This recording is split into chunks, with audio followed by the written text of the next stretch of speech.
December 26th, Daily Video Bible Reading from the Net Bible, Proverbs chapter 26 from the Old Testament. Like snow in summer or rain in harvest, so honor is not fitting for a fool. Like a fluttering bird or like a flying swallow, so a curse without cause does not come to rest. A whip for the horse and a bridle for the donkey, and a rod for the backs of fools. Do not answer a fool according to his folly, lest you yourself also be like him. Answer a fool according to his folly, lest he be wise in his own estimation.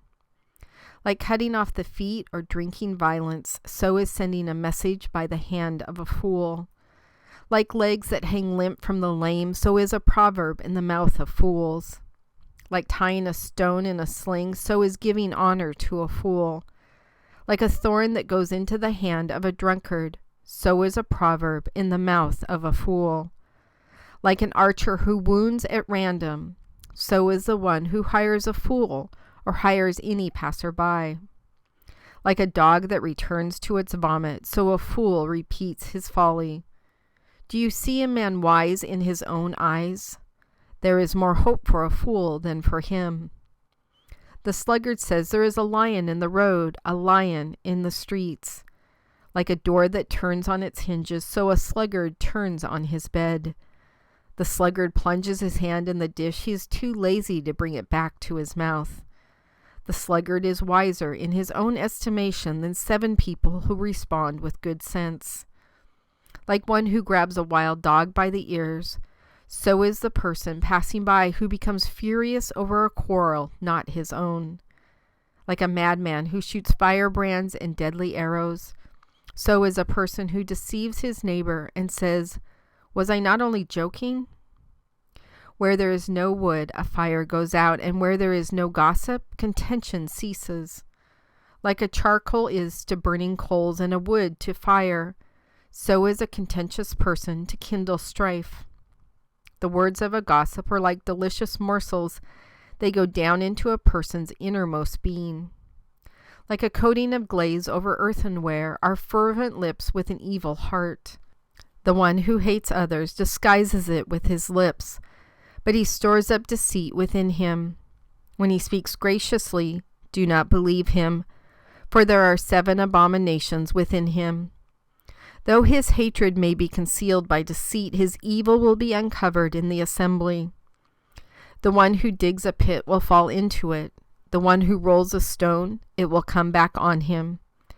A lying tongue hates those crushed by it, and a flattering mouth works ruin.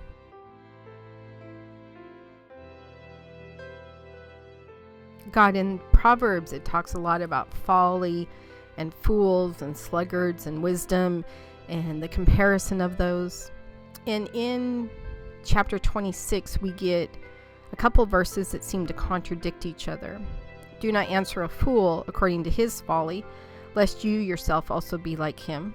And then right after it says, answer a fool according to his folly, lest he be wise in his own estimation. And many people have comments about these 2 verses kind of back to back, but personally, I think it's kind of what you showed me the other day. I had a person who posted something, and we don't have a lot of conversations. He doesn't post on my wall. I haven't posted a lot on his wall, but we know each other from business. And he was talking about Christians being hypocrites, and he pulled, which we are. Everybody is a hypocrite. He pulled out 2 verses out of the Bible that seemed to prove this hypocrisy with what he was talking about. And I thought about the post a lot, talked to you about it, as you know. And it kind of goes back to this, to not answer him in a foolish way. Foolish, as we know from Proverbs and the rest of the Bible, would mean a lot of things. Do not put him down. Do not resort to anger. Because in this case, for the most part, it's not going to be righteous anger. It's still going to be kind of that self-focused, how dare you say that about Christians anger. And we can't argue back with him on the same level because it's not going to make sense. And I think this is what these verses are talking about, because as soon as I read them and recorded for Daily Video Bible, I'm like, oh, that was that situation the other day. So he was making a very upfront statement. Christians are hypocritical, and here's the 2 verses I have to back it up. So what I wrote was that I would be more than happy to respond to his question/statement if, one, he wasn't simply posting this to be controversial, because if he's just posting to be controversial, he doesn't really care what my answer is. But if he truly wanted to know, I would answer him. And as our conversation went on, I did answer him, and I explained what the passages really were, that you couldn't take them out of context, which a lot of people do in the Bible. A lot of Christians do that too. But you can't take them out of context. You have to understand the big picture of where those messages came from. And then you have to compare the 2 of them. So my ending statement was, and yes, we're hypocritical. So I did a couple of things. One, I taught him about the 2 verses that he pulled out of context. So I taught him what they really meant. And then I agreed with him. Yep, we are hypocritical, just like all people sin. And then I carried forward with what I hope was wisdom and approval from you, which was an explanation of the redemptive nature of your Son, Jesus Christ. The fact that we all sin, and through our faith in your grace, God, that those sins are forgiven. So I had an opportunity to talk about it. So I did answer him in his folly. I did do it hopefully with enough boundaries that he understood where I was coming from. I wasn't trying to be disrespectful, but I also wasn't going to be silly about it. If he was just posting to be controversial, which he's done before with other topics, then I wasn't going to get involved in the conversation. It wasn't part of it. And then I was able to post information that all of his followers could also see, and then go into wisdom, which was, and you're right, Christians are hypocrites. So is everyone. We all sin. And what was amazing is afterwards, he didn't say a lot, which is odd because he always has a lot to say, but he simply wrote, "Thank you, Janelle Elms. I didn't know that." And I know him well enough to know that he wasn't being snotty about it, because he would actually make that kind of statement if that's how he felt. He was just appreciative. So I had answered him as respectfully as I could. I had given him the information. I had said, yes, you're actually right. And then I had given him additional wisdom on top of it. So I think as Christians especially, we have to be really careful and cautious about our answers. Not diluting down anything that you said, God, but our presentation of it to a new believer. How we present it's probably going to be a little bit different than, say, a mature Christian who's still pulling stuff that a new believer does. Our conversation with them is going to be completely different. And then completely different if it's a non-Christian, right?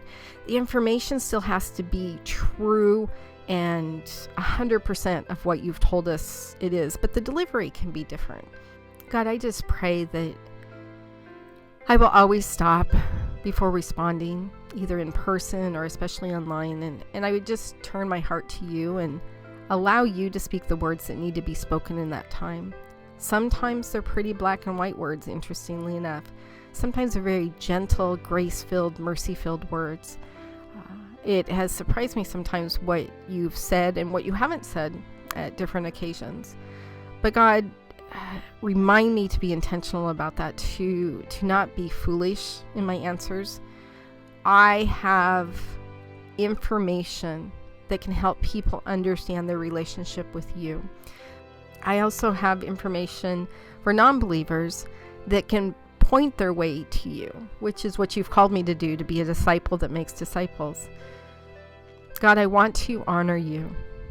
I want to honor you with my life, and that includes my thoughts, the words I speak, and definitely, very important, the actions that I take. It also involves the words I don't speak and the actions I don't take. I have to keep that in mind as well. Thank you for the words and the emotions and the processes that you've instilled in my heart. I'm very excited to continue to grow in the knowledge that you want me to have. I pray all this in your Son's name. Amen.